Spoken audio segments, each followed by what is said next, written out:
লক্ষ্মীমাৰ পিঠিত উঠি কইনা ঘৰলৈ গ'ল দৰা 2 কিলোমিটাৰ বাট হাতীৰ পিঠিত উঠি কইনা আনিবলৈ গ'ল দৰা বিলাসিতাৰ পৰিৱৰ্তে পৰম্পৰা ধৰি ৰখাৰ প্ৰয়াস কলিয়াবৰৰ এখন ব্যতিক্ৰমী বিবাহে এতিয়া দৃষ্টি আকৰ্ষণ কৰিছে সকলোৰে দৰা কইনা দুয়োগৰাকীয়ে কলিয়াবৰৰ দৰা দলাপানীৰ আৰু কইনাৰ ঘৰ হাতীবন্ধাৰ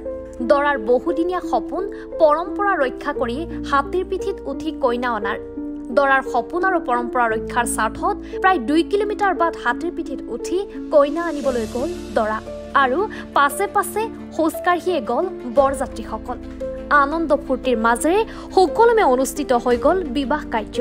ৰাইজৰ আশীষ শিৰত লৈ সমাজক সাক্ষী কৰি শান্তিপূৰ্ণভাৱে সম্পন্ন হ'ল দুয়োৰে বিবাহ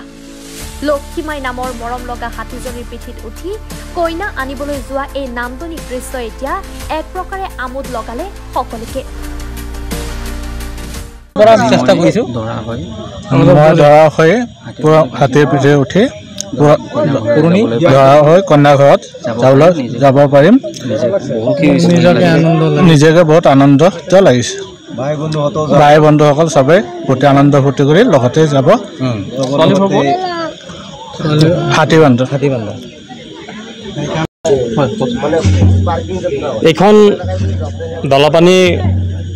গাঁও এই বিবাহখন এই হাতীৰ পিঠিত উঠি দৰা বৰযাত্ৰীৰ সৈতে ওলোৱাটো এইটো অতিকেই পৌৰাণিক আৰু ব্যতিক্ৰমী বিবাহ বুলি আমি দেখিব পাইছোঁ কাৰণ আজিৰ পৰা 50 বছৰ আগতে এই দলাপানী গাঁৱতেই এখন বিবাহ হৈছিলে মোৰ কিছু মনত আছে মই শুনিব পাৰিছিলোঁ যে দৰা কইনাৰ ঘৰলৈ আহোঁতে হাতীৰ পিঠিত উঠি পেলাই কইনাৰ ঘৰলৈ আহিছিলে বিবাহ পাতিবলৈ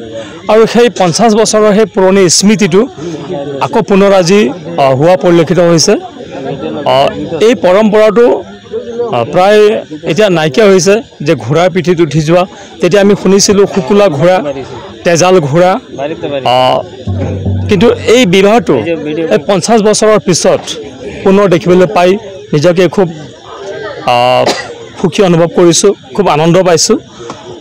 এই পৰম্পৰাবিলাক আমি ধৰি ৰাখিব পাৰিলে হাতীৰ পিঠিত উঠি যোৱা ঘোঁৰা গাড়ীত উঠি যোৱা গৰু গাড়ীত উঠি যোৱা এই বিবাহবিলাক আমি দেখা পাইছোঁ কিন্তু এই 50 বছৰৰ পিছত আকৌ যে এনেকুৱা বিবাহ এটা সম্পন্ন হ'বলৈ ওলাই গৈ আছে এইটো অতি সুখৰ বিষয় বুলি মই অনুভৱ কৰোঁ কলিয়াবৰৰ পৰা নেকিবুৰ ৰহমানৰ ৰিপৰ্ট এনি ভাৰত 24